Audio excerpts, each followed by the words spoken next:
नमस्कार, आप देख रहे हैं समसामयिक विषयों पर आपका पसंदीदा कार्यक्रम विशेष। मैं हूं दीपक डोभाल।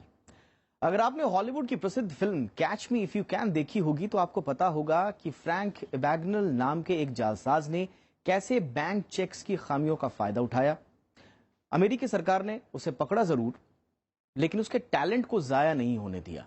आखिरकार इसी फ्रैंक एबैग्नेल की मदद से चेक फ्रॉड्स पर नियंत्रण भी लगाया जा सका।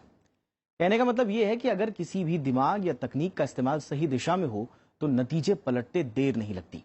कुछ यही बात लागू होती है बिटकॉइंस जैसी क्रिप्टो करेंसी में इस्तेमाल होने वाली ब्लॉकचेन टेक्नोलॉजी पर। दरअसल क्रिप्टो करेंसी के चक्कर में ब्लॉकचेन तकनीक ही बदनाम हो गई, लेकिन दुनिया के कई देशों में इस तकनीक का इस्तेमाल न सिर्फ बेहतर गवर्नेंस के लिए हो रहा है, बल्कि दुनिया भर की इंडस्ट्रीज इस तकनीक के इस्तेमाल के लिए अपनी अपनी सरकारों पर दबाव भी डाल रही हैं। हम सब जानते हैं कि बिटकॉइंस ने रातों रात कैसे दुनिया की एक बड़ी आबादी को सकते में डाल दिया, और यह सब मुमकिन हुआ उसकी मूल टेक्नोलॉजी ब्लॉकचेन के जरिए। जानकार मानते हैं कि भविष्य की अर्थव्यवस्था के लिए ब्लॉकचेन तकनीक क्रांतिकारी हो सकती है, और यही वजह है कि वित्त मंत्री अरुण जेटली ने भी अपने बजट भाषण में इस तकनीक पर विचार करने के लिए एक समिति गठित करने की बात कही। आज विशेष में बात होगी ब्लॉकचेन तकनीक की। जानेंगे ये क्या है, कैसे काम करती है और कैसे ये भारतीय अर्थव्यवस्था और शासन में मददगार साबित हो सकती है। तो शुरू करते हैं आज का विशेष।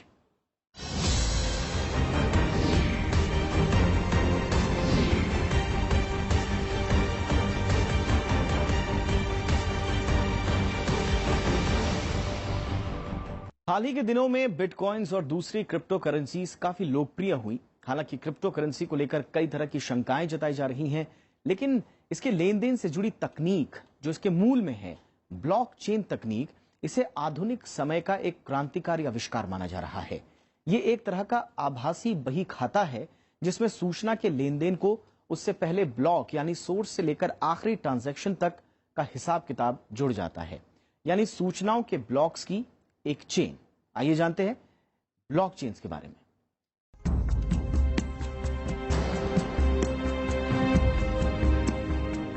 ब्लॉकचेन यानी डिजिटल केंद्रीकृत सार्वजनिक खाता। इसका इस्तेमाल बिटकॉइन समेत किसी भी क्रिप्टो करेंसी लेन देन में किया जा सकता है। दरअसल ब्लॉकचेन आंकड़ों की ब्लॉक की एक श्रृंखला होती है। हर ब्लॉक में उस समय हुए सभी लेन देन का लेखा जोखा होता है। ये पूरी तरह से सार्वजनिक होती है और ब्लॉकचेन का इस्तेमाल करने वाला कोई भी शख्स इसे देख सकता है और पिछले तमाम लेन देन का हिसाब भी जान सकता है। इससे लेन देन का कोई केंद्रीय रिकॉर्ड रखे बिना किसी भी डिजिटल लेन देन को ट्रैक करने की सहूलियत मिलती है। ब्लॉकचेन एक नई टेक्नोलॉजी है जिसको आधार बनाते हुए विभिन्न प्रकार की एप्लीकेशंस आज विकसित की जा रही हैं। एक आम भाषा में बात की जाए तो ब्लॉकचेन एक कॉमन डिस्ट्रीब्यूटेड लेजर है, यानी कि एक ही रिकॉर्ड जो अलग अलग कंप्यूटर्स में अलग अलग ब्लॉक्स पे एक साथ स्टोर किया जाता है, रिटेन किया जाता है। उसका उद्देश्य होता है कि कोई एक व्यक्ति मनमाने तरीके से कुछ बदलना चाहे तो वो नहीं बदल सकता, क्योंकि सभी लोगों के पास ये रिकॉर्ड है। हालांकि ब्लॉकचेन कोई नई तकनीक नहीं है। ये 3 अलग अलग तकनीकों का समायोजन है, जिनमें इंटरनेट, निजी कुंजी की क्रिप्टोग्राफी यानी सूचना को कोड में बदलना और प्रोटोकॉल पर नियंत्रण रखने की तकनीक शामिल है। क्रिप्टोग्राफी की सुरक्षित श्रृंखला पर पहला काम 1991 में स्टुअर्ट हेबर और डब्ल्यू स्कॉट स्टोरेंटा ने किया। 1992 में बायर, हेबर और स्टोरेंटा ने इसके डिजाइन में सुधार किया, जिससे कई ब्लॉकों को एक ब्लॉक में एकत्रित करने की अनुमति दी जा सकती है।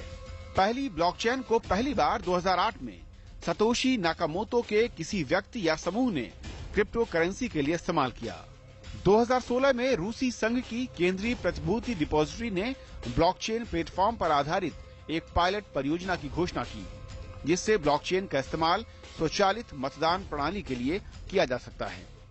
जैसे कंप्यूटर आया, कंप्यूटर आपस में सब जुड़ गए तो इंटरनेट बन गया, कंप्यूटरों को आपस में इंटरनेट से जोड़ दिया गया। इसी तरीके से जो लिंक ट्रांजैक्शन हैं उनको अगर एक डिस्ट्रीब्यूटेड नेटवर्क में जोड़ दिया जाए तो वो ब्लॉकचेन है। वो इसको न्यूयॉर्क टाइम्स ने बोला है कि ब्लॉकचेन पूरे इकोसिस्टम को चेंज कर रहा है। विश्व की सारे बड़े सेंट्रल बैंक इसके बारे में रिसर्च कर रहे हैं और भारत में इस बार के 2018 के बजट में इसके बारे में उन्होंने प्रोविजन किया है और इसके बारे में भारत सरकार भी अब सजग हो गई है। दरअसल इंटरनेट और डिजिटल तकनीक के इस्तेमाल ने लेन देन और सूचनाओं के आदान प्रदान के तरीके बदल दिए हैं। इससे तमाम तरह के सवाल भी खड़े हुए हैं। डिजिटल भुगतान या सूचना का लेन देन कब हुआ, कैसे हुआ, किसे हुआ भी या नहीं, हस्तांतरण की सुरक्षा, उसकी वैधता, ये सब कैसे पता किया जाए और कैसे जांचा जाए। ब्लॉकचेन इन सब सवालों का जवाब हो सकता है। ये ब्लॉक नाम के अभिलेखों की एक लगातार बढ़ती सूची है जो क्रिप्टोग्राफी के जरिए आपस में जुड़ी है। साइबर सिक्योरिटी को लेकर, बैंकिंग को लेकर, इंश्योरेंस को लेकर लगभग हर क्षेत्र में हम देख रहे हैं कि ब्लॉकचेन की अपनी अलग ही एप्लीकेबिलिटी बनती जा रही है। मेरा व्यक्तिगत मानना है कि ब्लॉकचेन आज के संदर्भ में, आज के युग में एक गेम चेंजर है और जितनी जल्दी हम इसके महत्व और उसके पोटेंशियल को समझें उतना ही अच्छा हम सबके लिए होगा। ब्लॉकचेन तमाम लेन देन ब्लॉक का कड़ी दर कड़ी रिकॉर्ड है। इसमें कई लोग एक साथ जानकारी के रिकॉर्ड में प्रविष्टियां लिख सकते हैं। सूचनाओं को यूजर्स का एक ग्रुप नियंत्रित कर सकता है। सूचना का रिकॉर्ड संशोधित कर सकता है या फिर बदल सकता है। ये तकरीबन विकिपीडिया प्रविष्टियों की तरह है जो किसी एक प्रकाशक या किसी एक व्यक्ति की जानकारी पर आधारित या किसी एक व्यक्ति के नियंत्रण में नहीं है। तमाम यूजर्स जिनके पास सूचना जोड़ने की अनुमति है इसमें अपना योगदान कर सकते हैं। हालांकि केंद्रीय डेटाबेस पर विकिपीडिया का नियंत्रण रहता है। लीना शर्मा के साथ ज़ैगब मुर्तजा, राज्यसभा टीवी। यहां यह भी समझना जरूरी है कि ब्लॉकचेन कोई करेंसी नहीं है। ब्लॉकचेन दरअसल एक बेहद आधुनिक तकनीक है जिसके जरिए क्रिप्टो करेंसीज का लेन देन मुमकिन हो पाया। बिना ब्लॉकचेन के वर्चुअल करेंसीज का लेन देन मुमकिन ही नहीं है। लेकिन यह काम कैसे करता है, आइए अब यही समझने की कोशिश करते हैं।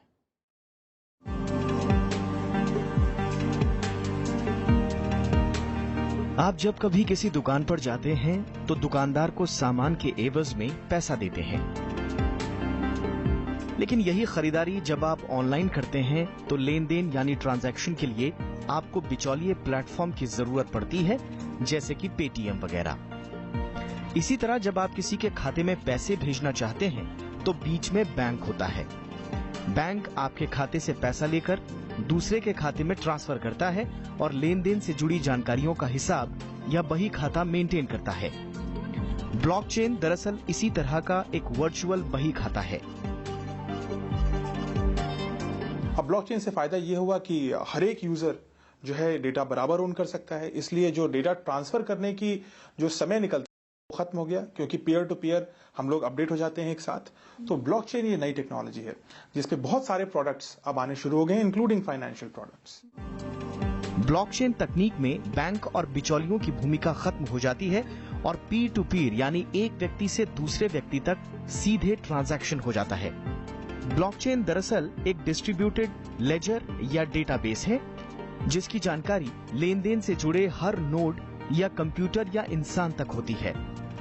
आमतौर पर बही खाते या रजिस्टर में दर्ज जानकारियां सिर्फ बैंक के पास होती हैं, लेकिन ब्लॉकचेन तकनीक में लेन देन की हर जानकारी उससे जुड़े नोड्स या यूजर्स के पास होती है। लेकिन कोई भी लेन देन तभी मुमकिन होता है जब चेन से जुड़े लोग ऐसा करने की परमिशन दें। इस तरह ये जानकारी सबके लिए सार्वजनिक होते हुए भी बेहद गोपनीय रहती है। आइए ब्लॉकचेन के कॉन्सेप्ट को ग्राफिक्स के जरिए समझते हैं। मान लीजिए कुछ लोगों का ग्रुप आपस में व्यापार करता है। इस ग्रुप में से राम नाम का व्यापारी श्याम नाम के व्यापारी को कुछ पैसे या क्रिप्टो करेंसी भेजना चाहता है। इसके लिए राम और श्याम नोट्स के जरिए जुड़ेंगे। राम श्याम को करेंसी का ट्रांसफर जैसे ही करेगा वो ट्रांजैक्शन ब्लॉक में दर्ज हो जाएगा। ब्लॉक में दर्ज ये जानकारी व्यापार से जुड़े सभी लोगों तक पारदर्शी तरीके से पहुंच जाएगी। लेकिन मामला यहीं तक सीमित नहीं होगा। अब ये ट्रांजैक्शन सही है या नहीं, इसे चेक करने के लिए इसे वैलिडेट या मंजूर किया जाएगा। लेन देन का सत्यापन होने के बाद उसकी जानकारी हमेशा हमेशा के लिए ब्लॉक में दर्ज हो जाएगी और आखिर में ये ब्लॉक लेन देन से जुड़े दूसरे ब्लॉक्स के साथ जुड़ जाएगा और यही है ब्लॉकचेन। ब्लॉकचेन के जुड़ जाने से राम का भेजा पैसा आखिरकार श्याम को मिल जाएगा। ब्लॉकचेन ये कहती है कि जो जितने भी यूजर्स हैं, मान लीजिए 1000 यूजर हैं या 2000 यूजर हैं, जितने भी यूजर हैं वो सब संपूर्ण डेटा को एक साथ ओन करते हैं और बराबर राइट्स के साथ ओन करते हैं।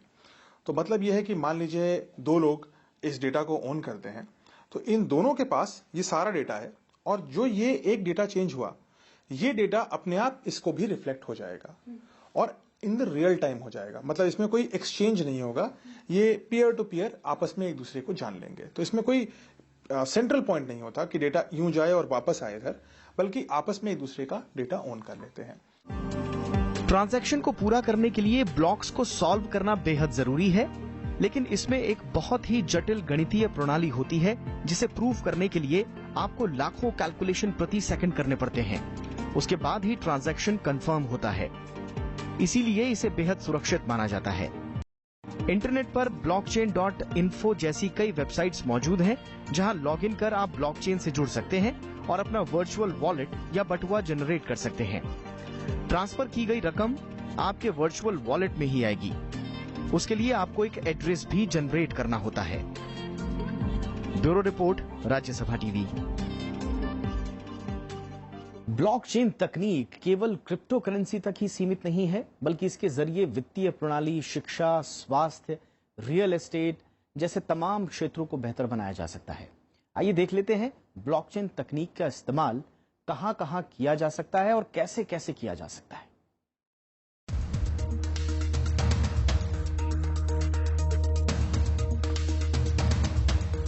ब्लॉकचेन तकनीक का संसार बहुत बड़ा है। आमतौर पर ये माना जाता है कि क्रिप्टो करेंसी से जुड़ा है, लेकिन ऐसा नहीं है। क्रिप्टो करेंसी और वित्तीय लेन देन के अलावा ब्लॉकचेन तकनीक का इस्तेमाल कानूनी कागजात, स्वास्थ्य आंकड़े, नोटरी और निजी दस्तावेज सुरक्षित रखने में भी किया जा सकता है। इसके अलावा ब्लॉकचेन का इस्तेमाल सब्सिडी वितरण, भू रिकॉर्ड नियमन और सरकारी योजनाओं का हिसाब किताब रखने में भी किया जाता है। इस तकनीक का उपयोग क्लाउडेड स्टोरेज, डिजिटल पहचान, स्मार्ट कॉन्ट्रैक्ट और डिजिटल मतदान में भी किया जा सकता है। आज सबसे ज्यादा तो बिटकॉइन में इस्तेमाल हो रही है, जो आधार बन चुकी है इस क्रिप्टो करेंसीज का। नई नई प्रकार की उभरती जो साइबर करेंसीज हैं, क्रिप्टो करेंसीज जैसे रिपल हो गई, इथेरियम्स हो गए, वहां पर भी इसको आधारित बनाया जा रहा है। बल्कि हम देख रहे हैं बहुत जल्दी ही अब ये बैंकिंग, फाइनेंशियल और इंश्योरेंस सर्विसेज में काम आने लग गई है। ई हेल्थ में काम इस्तेमाल हो रहा है, इलेक्ट्रॉनिक गवर्नेंस में इस्तेमाल हो रहा है, यहां तक कि अब हम देख रहे हैं कि साइबर सुरक्षा और इलेक्ट्रॉनिक स्टोरेज के संदर्भ में भी इसका इस्तेमाल किया जा रहा है। अगर हम कुछ विशेषज्ञों की बात सुने तो ये इतनी बड़ा पोटेंशियल है इसकी एप्लीकेशन का कि लगभग हर ह्यूमन एक्टिविटी या ह्यूमन वर्टिकल के संदर्भ में इसका इस्तेमाल किया जा सकता है। दरअसल ब्लॉकचेन एक विकेंद्रीकृत तकनीक है, जिसमें आंकड़ों के ब्लॉक की एक श्रृंखला होती है। प्रत्येक ब्लॉक में उस समय हुए सभी लेन देन का लेखा जोखा होता है। कई ऐसे विचार और योजनाएं जो ढांचागत कमियों, उच्च लागत, केंद्रीकरण और धीमे नेटवर्क की वजह से अभी तक कारगर नहीं मानी जाती थीं, ब्लॉकचेन तकनीक ने उन्हें काफी हद तक आसान बना दिया है। दुनिया में कई जगह वाणिज्य संपत्तियों को किराए पर देने के लिए प्रॉपर्टी डीलर इसका इस्तेमाल कर रहे हैं। क्लाउड होस्टिंग प्लेटफॉर्म इसका इस्तेमाल शैक्षणिक जानकारियों के लिए कर रहे हैं। इसके जरिए अमेरिका जैसे देशों में छात्रों, अध्यापकों और कंपनियों को पारदर्शी और सुरक्षित प्लेटफॉर्म मुहैया कराए जा रहे हैं। जैसे मैंने बोला कि समाज के और अर्थव्यवस्था के कई क्षेत्रों में, जैसे अभी केंद्रीय मंत्री ने उन्होंने घोषणा की है कि 7 जगहों पर वो एक नए तरीके के सेंटर बनाए जाएंगे और ब्लॉकचेन के बारे में उन्होंने बताया कि गुड़गांव में, गुरुग्राम में इसके लिए एक सेंटर बनाया जाएगा। तो सरकार अभी चीज़ों को समझ रही है और उसका कैसे इस्तेमाल हो इसके बारे में आरबीआई में हलचल है और कैसे इसके दुरुपयोग को रोका जाए, इसके लिए भी बजट में बोला गया है। वित्त मंत्री ने अपने भाषण में बोला है कि जो बिटकॉइंस हैं ये गैर कानूनी हैं और सरकार इस पर अंकुश लगाएगी। तो मैं समझता हूं कि इसको इस्तेमाल करने के लिए अर्थव्यवस्था के विभिन्न क्षेत्रों में अभी हमको एक लंबी दूरी तय करनी है। वित्तीय क्षेत्र से जुड़ी कंपनियां ब्लॉकचेन तकनीक से जुड़े तमाम कामकाज में तेजी से अपना प्रसार कर रही हैं। फिनटेक कंपनियां वित्तीय सेवाओं के लिए ब्लॉकचेन और ऐप की सहायता ले रही हैं। ये कंपनियां इसके जरिए ऋण देने से लेकर बीमा तक मुहैया करा रही हैं। दरअसल विकेंद्रीकरण और पारदर्शिता की वजह से ब्लॉकचेन तकनीक काफी कारगर साबित हो रही है। लेकिन जहां निजी सूचना का मामला हो और जानकारियां सार्वजनिक होने पर नुकसान का डर हो, वहां इनका इस्तेमाल नहीं हो सकता। फिर भी पारदर्शिता बढ़ाने और साफ सुथरे लेन देन और लेन देन का इतिहास जानने के नजरिए से ये बेहद शानदार हैं। जैगम मुर्तजा के साथ लीना शर्मा, राज्यसभा टीवी। अब सवाल ये उठता है कि क्या ब्लॉकचेन तकनीक में कुछ चुनौतियां भी हैं? दरअसल देश में वित्तीय लेन देन के बदलते तरीकों और तकनीक के बढ़ते दखल के बीच सुरक्षा जैसे सवाल भी हैं।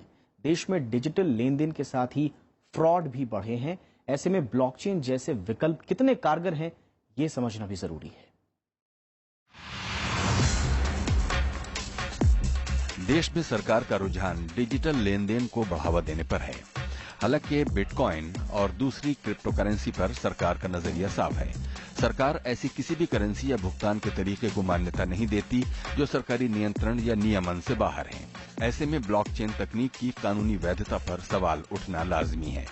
हालांकि सरकार ने माना है कि इस तकनीक के इस्तेमाल को जायज कामों में बढ़ावा दिया जा सकता है। वित्त मंत्री ने कहा है कि सरकार ब्लॉकचेन तकनीक का अध्ययन करने के लिए एक समिति का गठन करेगी। नहीं, देखिए, जो आरबीआई ने अपना जो व्हाइट पेपर जारी किया है उसमें बोला है कि अगर हम इस टेक्नोलॉजी का बेहतर इस्तेमाल करेंगे तो आने वाले समय में, आगे आने वाले समय में वो फ्यूचर है, लोग मानते हैं कि डिजिटल करेंसी का है। जैसे पहले सोने की मुद्राएं चलती थी, उसके बाद कागजी नोट चलने लगे, उसके बाद फिर प्लास्टिक मनी चलने लगा, डेबिट कार्ड और क्रेडिट कार्ड। अब जो ये बिटकॉइन जैसी करेंसी आई तो लोग बोलते हैं कि डिजिटल करेंसी एक फीचर है जो नेशनल और इंटरनेशनल लेवल पे एक नई करेंसी बन सकती है।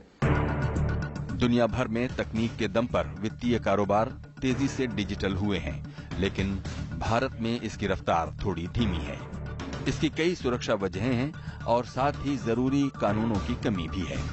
डिजिटल लेन देन बढ़ने के साथ ही देश में अवैध शुल्क वसूली, अतिरिक्त शुल्क, धनराशि गायब होने की शिकायतें भी बढ़ी हैं। नागरिक सूचनाओं की चोरी, साइबर उत्पीड़न, औद्योगिक जासूसी, फ्रॉड भुगतान और गैर कानूनी लेन देन के मामले बढ़े हैं। इसी तरह के कई और सवाल हैं, जैसे ई वॉलेट्स गैर बैंकिंग वित्तीय कंपनियां हैं, इसलिए उन पर बैंकों के नियम लागू नहीं होते और वित्तीय क्षेत्र की तकनीकी कंपनियां सूचना प्रौद्योगिकी अधिनियम के दायरे में हैं। जाहिर है किसी भी अनियमितता से निपटने के लिए कानून का बुनियादी ढांचा नदारद है। बहुत सारी सरकारें, अमेरिका से लेकर के इंडिया तक, मलेशिया तक, हर प्रकार की सरकारें इस समस्या और इस अपॉर्चुनिटी दोनों को देख रही हैं और इसको रेगुलेट करने के लिए क्या किया जाए इसके बारे में बहुत सारी कमेटीज लगभग सारी मेजर इकोनॉमीज ने बनाई हैं, भारत इंक्लूडेड।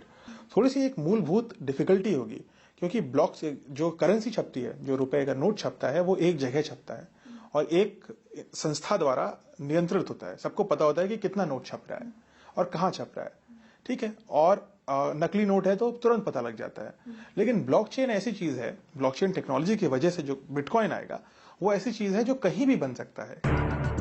मौजूदा कानूनी तंत्र पर नजर डालें तो साइबर कानून के दायरे में कंप्यूटर, इंटरनेट और साइबर स्पेस आते हैं। इससे निपटने के लिए सन 2000 में आईटी एक्ट बनाया गया। इसके जरिए भारतीय दंड संहिता 1860, भारतीय साक्ष्य अधिनियम 1872, बैंकिंग साक्ष्य कानून 1891 और रिजर्व बैंक अधिनियम 1934 में भी जरूरी बदलाव किए गए। 2008 में आईटी एक्ट में संशोधन किया गया। फर्जी इलेक्ट्रॉनिक रिकॉर्ड का इस्तेमाल रोकने के लिए आईपीसी की धारा 463 है। फर्जी वेबसाइट या साइबर फ्रॉड को धोखाधड़ी से जुड़ी आईपीसी की धारा 420 के दायरे में लाया गया है। वेब जैकिंग को आईपीसी की धारा 383 के दायरे में, ईमेल का गलत इस्तेमाल को आईपीसी की धारा 500 के दायरे में लाया गया है। लेकिन तकनीक की दुनिया में क्रांतिकारी बदलाव आ चुके हैं और ये सब कानून नाकाफी हैं। अभी एक ही हमारे पास कानून है, भारत का सूचना प्रौद्योगिकी कानून। वो इलेक्ट्रॉनिक डेटा और कंप्यूटर सिस्टम्स को ताल्लुक तो रखता है, तो ब्रॉडली स्पीकिंग कुछ पहलू ब्लॉकचेन के आप आईटी एक्ट में कवर कर पाएंगे। लेकिन ब्लॉकचेन को लेकर विशिष्ट प्रकार की नई जो चुनौतियां आ रही हैं उसको डील करने के लिए बहुत जल्दी हमें इनेबलिंग कानूनी प्रावधान लाने पड़ेंगे। उदाहरण के तौर पर अमेरिका में एक स्टेट है जिसने हाल ही में एक नया कानून पारित किया है जो ब्लॉकचेन का इस्तेमाल लीगलाइज कर चुकी है इलेक्ट्रॉनिक इनकॉर्पोरेशन डॉक्यूमेंट्स को स्टोर करने के लिए। बैंक के डिजिटल लेन देन कई वजहों से गलत हो सकते हैं। इनमें से अधिकांश मामलों में ग्राहक की कोई गलती नहीं होती। डेबिट कार्ड और बैंक खाते का हैक होना कोई नई बात नहीं है। इसके अलावा गलत कैश ट्रांसफर और ट्रांजैक्शन हुए बिना पैसे कट जाने के मामले भी हैं। इन सब मामलों में कैश ट्रेल यानी भुगतान के रिकॉर्ड की सही जांच या चोरी पकड़ पाना आसान नहीं है। ब्लॉकचेन तकनीक इस पर लगाम लगा सकती है। इसमें हर भुगतान का रिकॉर्ड ब्लॉक में दर्ज हो जाता है और भुगतान की जानकारियों की एक चेन बनती जाती है। लेकिन इससे पहले ब्लॉकचेन को कानूनी वैधता जरूरी है। साथ ही ये भी जानना जरूरी है कि इसमें गड़बड़ी की कितनी गुंजाइश है। लीना शर्मा के साथ जैकब मुर्तजा, राज्यसभा टीवी। 2 दशक पहले तक हम वित्तीय लेन देन में सिर्फ नकदी का इस्तेमाल ही करते थे, लेकिन जैसे जैसे वित्तीय सेवाओं का स्वरूप बदला, लेन देन के तौर तरीकों में भी क्रांतिकारी बदलाव हुए। इंटरनेट की सुपर कनेक्टिविटी ने वित्तीय सेवाओं में नई तकनीक के इस्तेमाल के नए अवसर खोले और दुनिया के तमाम देशों के साथ साथ भारत ने भी कैशलेस इकोनॉमी बनने की ओर कदम बढ़ा दिए। आइए समझते हैं कि कैसे वित्तीय सेवाओं का स्वरूप बदला और इस वक्त देश में वित्तीय लेन देन का ढांचा कैसा है। दुनिया धीरे धीरे तकनीक के नए युग में प्रवेश करती जा रही है। मेडिकल में बायोटेक्नोलॉजी और जेनेटिक्स हो, साइंस में रोबोटिक्स और अब आर्टिफिशियल इंटेलिजेंस हो या अर्थव्यवस्था में ई कॉमर्स, नई तकनीकों ने परंपरागत तौर तरीकों को पूरी तरह से बदल कर रख दिया है। पिछले 2 दशकों में वित्तीय लेन देन के परंपरागत तरीकों में क्रांतिकारी बदलाव आए हैं। आज देश डिजिटल अर्थव्यवस्था में तब्दील हो रहा है। डिजिटल यानी वो प्रक्रिया जिसमें ग्राहक इलेक्ट्रॉनिक साधनों के माध्यम से पैसे का हस्तांतरण करता है। एक खाते से दूसरे खाते में पैसे भेजना हो, बिल देना हो या किराने की दुकान से सामान खरीदना, कार्ड या किसी भी डिजिटल प्लेटफॉर्म की मदद से चुटकियों में ट्रांजैक्शन पूरा। आज डेबिट या credit card, mobile wallet, mobile apps, net banking, electronic clearing service यानी ECS, national electronics fund transfer यानी एनईएफटी, तत्काल भुगतान सेवा यानी आईएमपीएस और प्रीपेड उपकरणों जैसी नई तकनीकों के इस्तेमाल से लेन देन बेहद आसान हो गया है। देखिए, परंपरागत तरीके परंपरा पर आधारित थे।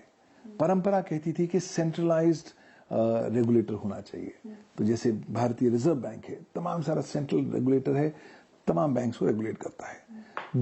डिस्ट्रीब्यूटेड जो लेजर सिस्टम था उस पर हमने बहुत ज्यादा तवज्जो नहीं दी थी। बट अब युग बदल गया है, टेक्नोलॉजी बदल रही है और अब इस ब्लॉकचेन की वजह से बहुत सारे बैंक्स और बैंकिंग और फाइनेंशियल सर्विसेज इंपैक्ट होने वाली हैं। सरकार ने बीते कुछ वर्षों में डिजिटल लेन देन पर खासा जोर दिया है। डीमोनेटाइजेशन हो या जीएसटी या ई वे बिल, इन सब के पीछे नकदी के लेन देन को कम करना सबसे बड़ा मकसद है। लेकिन डिजिटल लेन देन को आखिर क्यों इतना महत्व दिया जा रहा है? दरअसल इसकी कुछ ठोस वजहें हैं। डिजिटल तरीके से लेन देन में सबसे बड़ी सुविधा समय की बचत की है।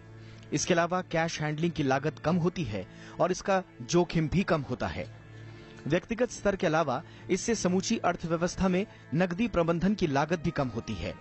बेहतर क्रेडिट तक पहुंच और वित्तीय समावेशन सक्षम बनाने की दिशा में इससे लेन देन का रिकॉर्ड भी मेंटेन होता है। यही नहीं, इससे टैक्स अवॉइडेंस में भी कमी आती है और आखिरकार जाली मुद्रा और काले धन पर अंकुश लगता है। ये हमारे चाहने से नहीं होता है। हम एक टेक्नोलॉजी में अंतर्राष्ट्रीय जगत से जुड़े हुए हैं और जहां पर हमको कई बार विवशतापूर्ण तरीके से निर्णय लेने पड़ते हैं, तो हम इकोसिस्टम में सर्वाइव करने के लिए हम उसमें एक स्वेच्छा से शामिल हो रहे हैं कि कंपल्सिव शामिल हो रहे हैं। हम वहां पर हम शिकार हैं कि हम वहां पर अग्रणी भूमिका निभा रहे हैं, वहां पर हम लाभार्थी हैं कि हमारा शोषण हो रहा है। ये सवाल महत्वपूर्ण है। इस वक्त देश में 90 करोड़ से ज्यादा मोबाइल उपभोक्ता हैं और ये तादाद हर दिन बढ़ रही है। लोगों के बीच इंटरनेट का दायरा भी उसी अनुपात में बढ़ रहा है। यही वजह है कि सरकार डिजिटल लेन देन को बढ़ावा देने के लिए कई योजनाओं पर काम कर रही है। किसान क्रेडिट कार्ड हो, भीम ऐप या रुपे कार्ड, सरकारी योजनाओं का लाभ जनता अपने मोबाइल से ही उठा सकती है। इससे शासन में पारदर्शिता तो आएगी ही, साथ ही नई तकनीकों और बदलती दुनिया के साथ देश खुद को बखूबी ढाल पाने में भी सक्षम होगा। इसके अगले चरण के तौर पर अगर सरकार ब्लॉकचेन जैसी तकनीकों पर अमल करती है तो इससे सरकारी योजनाओं का बिना भ्रष्टाचार और बिचौलियों की भूमिका के आम लोगों तक पहुंचाने में मदद मिलेगी। ऋतु कुमार के साथ ब्यूरो रिपोर्ट, राज्यसभा टीवी।